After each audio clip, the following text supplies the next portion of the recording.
start off today with some white and some blue. I'm gonna make just a simple sky. We'll put some clouds in it. I've already got some clear gel and white over the sky area. And as you can see, I've got a fairly detailed sketch here. I just did that with a pencil. All right, now I'm gonna come up in here and drop in what is gonna be just a basic sky. Prussian blue and white is kind of my starting base. I may add some colors like red to it. That'd be about all I would do. It may not even be necessary. Okay, that'll work. I'm gonna throw just a little red in. The red is nice. It just gives it that neatness. Oh, that's pretty. See, that just gives it a little more flavor. I like that. I don't know about flavor, but it definitely makes it look a little warmer. There you go. Now I'm just gonna work in some clouds. Actually, I've already placed in some white, but now I'm taking a fan brush and using that, and this is just a placeholder. I'm gonna take these little wispy, just brush marks of white and turn them into the cloudy sky that I want it to be, just with a few strokes of the fan brush. See that? Creating all these little nuances. You can take something that's chunky like that, you know, where you just throw the paint up and then you just manipulate that paint once it's on the canvas. Of course, I'm drying it, wiping it off because I don't want to paint. I just want to blend. See that? Cool. Now you can go back and you can add another layer, or you don't have to. It depends totally on what look you're going for. And I haven't totally decided what look I'm going for yet. So, oh, another thing I should mention, I'm using this drawing right here as let me do this for you, as a reference. There's my drawing right there. That's a drawing that Joe Kuzmiak, and he's here on YouTube. I'll link his channel down in the description. He gave me that at the last art workshop, and I'm finally getting around to painting it. So thank you, Joe.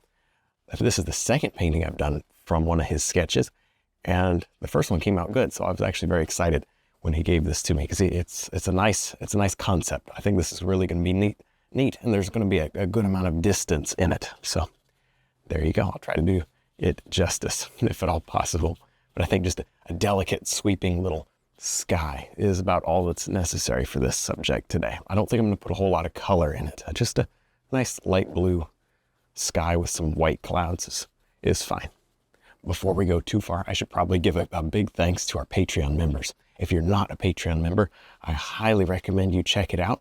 There's some really good content. In fact, we've got paintings like this one up there in full-length lesson. So if you want to see every single brushstroke that it takes to create a painting, in fact, I may even do this one, but for sure I've got others that, you know, they go on many hours and hours. I think you'll enjoy those lessons, as well as cool other stuff like live streams and even studio tours. I showed you around my studio. I thought that was pretty cool. So there you go. Now I'm going to find some sort of a color here for my background. Get some yellow ochres and blues, reds, white, you know. Let's find a color that has got a green feel to it, obviously, because the yellow and the blue, but not too bright. Don't want it too bright.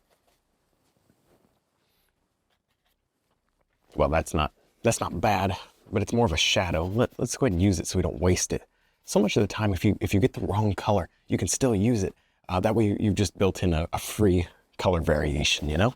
That's definitely something I would advise doing. So that's exactly what I'm going to do. Isn't it nice when I follow my own advice? Yeah. You know, it's good advice when you follow it yourself. There's some yellow ochre. More yellow ochre. Yeah, see, because, you know, this is very much a farmland field. So I'm thinking this is going to be like a grassy covered little prairie type of situation. Maybe some trees growing on top. It doesn't really matter. I'm just going to start placing in color. Just placing in color. Yeah, that's good. And see how I can work it in and just create that. Oh, that's pretty. That's pretty. It wasn't much to it. Very simple, but kind of pretty. Cool. I do like my little mountains to come off, you know, like that. Everything's sloping to the middle. I just believe that helps with keeping your eye into the painting. Otherwise, you know, your viewer's eye go whoop, right off the edge. Nobody wants that. At least I don't.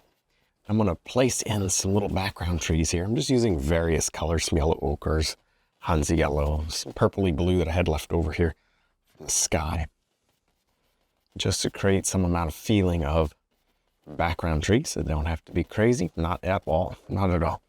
Just something. See that? Something in there to show a little life. A little bit of a backdrop to that mountain area. A little rolling foothill, whatever. Cool. We can totally work with this. Run a little bit of that purple under there. I think it's pretty. Doesn't hurt to maybe have a little umber in that. Just not too dark, but shadowy enough. This is not 300 miles away. It's just across the field, you know. There we go.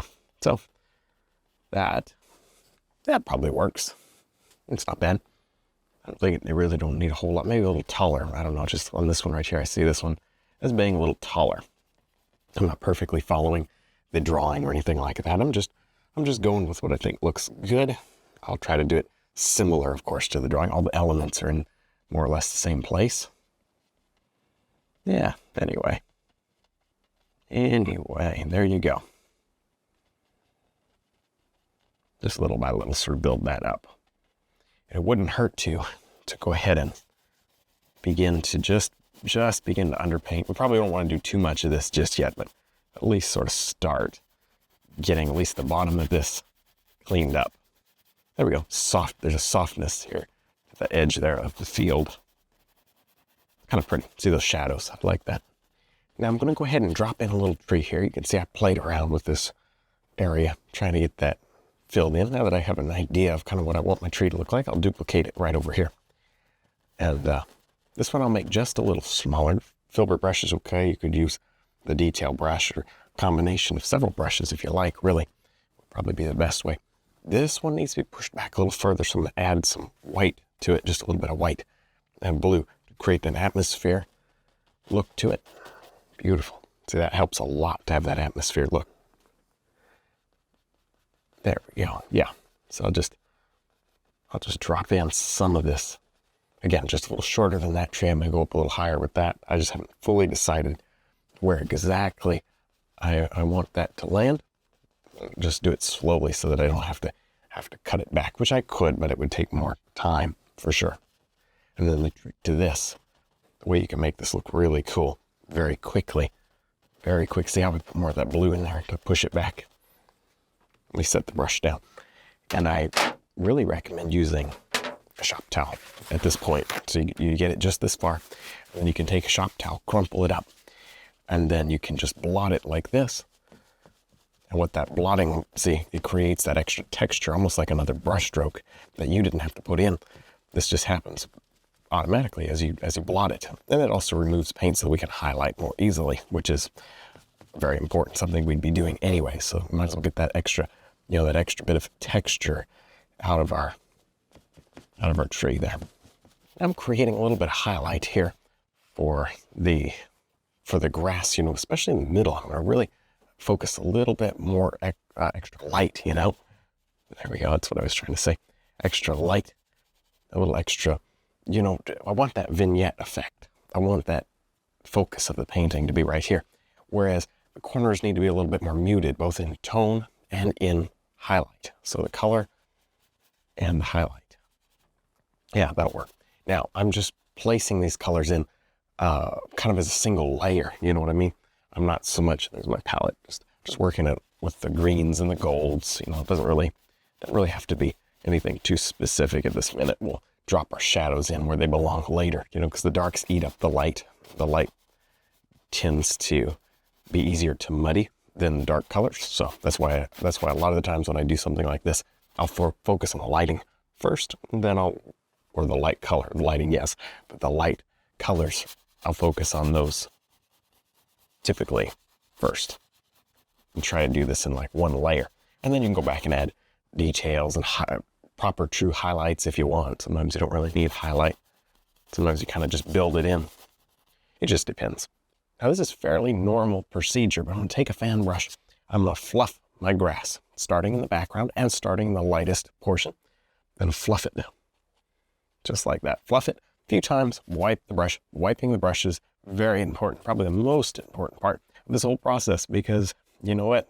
If your brush gets clogged up, it just doesn't make this beautiful, light and fluffy effect. You end up painting with it, honestly creating mud. I don't want mud. So I'm going to continually wipe the brush. I'm also going to, of course, this is just common sense, but I'm going to start with my light areas and work into my dark areas. so that my light grows a little. I don't want the dark to grow. If the dark grows, it's almost certainly going to take over the painting. I've cut that hay bale down a little. I'm going to change the perspective on the hay bale just a little. There you go. It's okay to have a couple areas of smoothness. It doesn't have to all be textured like this. And it goes without saying, but I'll say it anyways. The texture should be smaller in the background. There. You know what? When you get a paintbrush in your hand, sometimes you forget about the simple stuff. You're so busy worried about the hard stuff that you forget about the simple stuff. There you go. I think the hard stuff is harder because we think about it too much. I really do. So as long as I've been painting with people, and I've noticed in art classes and whatnot, that people overthink things that are maybe moderately challenging, a little different, you know. People overthink them and make them into something that is way more difficult than it otherwise would be if you didn't overthink it. There you go. Easy to say, you know, it's not necessarily easy to correct, right? But if you're able to try not to overthink things and just sort of let whatever happens happen, and then you'll correct it as you go. That's half of painting. It's just throwing it down, see what happens, and I'll correct it as I go. The next step will totally change the step before. Now I feel like it's time to go ahead and go back. Now we've got our colors established, minus a few blank spots. I feel like I want to establish the lighting. I'm about to highlight these trees, but before I do that, I want to get a little more lighting in the middle and here, just so that, you know what, I kind of get a glimpse of what this background could look like, you know. There we go. And little by little, I'll just build this up, you know, just, oh, there you go. The idea is here that I'm trying to concentrate that light, that interest in the middle. I'll put a little bit over here. Let's do that together. Just a little. Of course, I wiped this off already with a shop towel. Just add in a little dash of highlight. I don't want too much. This soft brush layers pretty nicely over that. And then kind of let it go quiet there. A little over here as well. Don't need a whole lot of color in the background, just enough. Boom. And then perhaps I'll do something like that even on the mountains. Just enough. Now using just some light yellow, really, some white, Hansa yellow, I can just begin to highlight some of these branches on the tree. Create some 3-dimension. It's about time. The light, of course, coming through like this. It's a very definite light source here, so we got to pay a special attention to doing it right. There we go. I think it'll be a little bit more obvious. There's only 2 trees of any substance in this painting. And so that really means you got to do the 2 trees halfway decently. That's what it means. If you have a whole forest of trees, well, nobody will notice if 1 or 2 of those trees doesn't look right. But when all your attention is on these trees and there's a lot of negative space around the tree, you've got to pay a little bit more attention to the branches, about how they're formed and shaped, and that's just exactly what I'm doing. And so I'll do my best to make them look natural and a good pleasing shape that's not symmetrical. I also got to pop it out from the background, and I'll do that by adding, see, I've got a lot of paint in that brush, by adding just a few super bright ones right on the edge. Just like that. That'll look good. Some of those whites I think are really good. They looks like sunlight in the daytime. You know, the sun is starting to set because the way the shadows are, but you know, starting to go, and it's not like noon, obviously, otherwise you have like a circle shadow, but it's still very much daylight.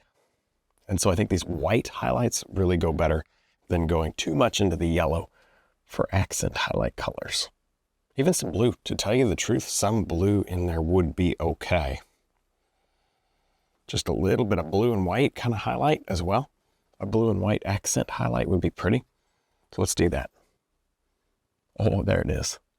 Cool, a cool highlight. That's pretty interesting. Because you have to imagine some of the sky is illuminating this as well. I'm going to paint in a little bit of highlight here to this hay bale. I don't know that I want to go crazy bright because this is over in the corner. You know, if it was, you know, these are good, but this one I want maybe to stay a little bit more subdued.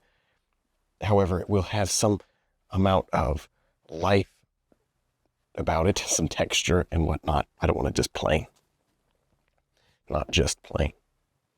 Of course, you can do some of this with the liner brush, and I very well may. If I need to get that accent highlight, I'm struggling to get the paint to stick, I just put a little base tone down and wiped it off. Now I'm highlighting, really bringing out all the detail. On this one here in the foreground especially, I believe it's important to have enough color variation that it looks interesting. It looks foreground. It's amazing what a little color variation can do for you. It's almost a way to paint in detail. Well, no, it's not. It is. It's a way to paint detail in without actually painting detail, is by having those color variations. The more color you can see, the different tones you can see, typically, now really always, the better it looks. It's the only time that wouldn't be true is if your colors were too exaggerated. But I can put pink, purple, orange, blue, red, anything in that, as long as it's subtle, and it'll look right. You can put every color of the rainbow in that thing, in that hay bale, which most people would look at that are not artists like we are. They would look at that and say, oh, that hay bale's brown. Well, no, it's not. It's every color of the rainbow. And it just makes a big difference. So we'll do that. Let's have a rainbow colored hay bale in the most subtle way possible. Yeah, I hope that comes across right. I hope that makes sense, and hopefully you begin to do that. It's so important to have color variation. You can't overdo the amount of colors. I'm going to just place in a shadow here on these fence posts, and I painted around some of the larger ones. I'll just fill in over here where needed. But I'm just dropping in the shadow portion of the fence post first. If you wanted to paint the whole thing in with shadow, both on the highlight and shadow side, you could. You may need to highlight in that case with the liner brush. As it is, I still may highlight with the liner brush, but there's my yellow ochre, a little bit of the leftover mud in my brush, and I'm just going to pull down on the highlight side. Why would you make it hard on yourself? Why not just go ahead and paint the shadow and highlight in separately versus covering the entire thing with dark and then trying to pick your highlight out? I always, almost totally without exception, build the tones, the shadows, the highlights within the underpainting. If I've got a good underpainting, then my highlight phase is easy. It's almost non-existent. It's just boop, and it's there. If I don't do that, then my highlight phase is typically long and drawn out. And that's just what I've learned over the years. I used to just paint everything in dark and say, well, I'll highlight it here in a minute. But now, more and more, I'm building my shadows in the underpainting and my highlights in the underpainting. So all that I have to do is touch it with a few tones and a few colors of highlight, accent highlight, and so on. I just think it makes life easy, really. Don't worry when if you have holes of canvas, paint the fence where you want it. Doesn't make any difference about the surroundings. And you come back and you can fill in the surroundings pretty simply. So don't, in other words, don't feel pressured to make your fence post real fat just to cover up, that hole there. And maybe I'll just let a couple of them lean. Now over here, I'm just kind of going with whatever just to get it filled in, just here and there. Now I'm going to finish up this painting with the liner brush. And there's a couple of reasons for that. You get a couple of main benefits when you do break out the liner brush. And I hope you give my liner brush a try, because it holds a lot of paint. It's very, very soft. It's soft because the hairs are synthetic and they're soft. And it's also soft because of the length of the brush. The longer the brush, the softer the contact is on the canvas, the less pressure that's applied when you press down on the brush. So those two things will really help you out. Anyway, the bonus of using a liner brush, in my opinion, is the fact that I have crisp lines, which is not always possible when you're painting everything while it's wet. And secondly, the paint sticks really well. And so your colors are pure. And so sharp and pure and bright. Those are your three things, three main reasons to use the liner brush. I'm sure I was intending to say that in a little more elegant way, but anyways, yeah, you get the idea. Use the liner brush because it works. Yeah, that's about as fancy as we get around here, I guess. Oh, well. There we go. I'm going to do everything from tall grass to details on the fence to maybe a little on this hay bale, not too much. Yeah, just have fun. Just have fun.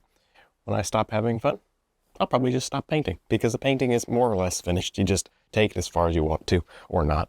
It's totally cool. Just not, I don't paint with a lot of pressure. You know what I mean? I don't put pressure on myself. And I think it helps me. Some of you guys really would benefit. You get an instant upgrade if you just quit putting so much pressure on yourself. Yeah, anyway, there you go. Well, that wraps things up for today. Hopefully you enjoyed this painting. Don't forget to check out our website, DVDs, brush line, paint, and also Patreon. Thanks for watching.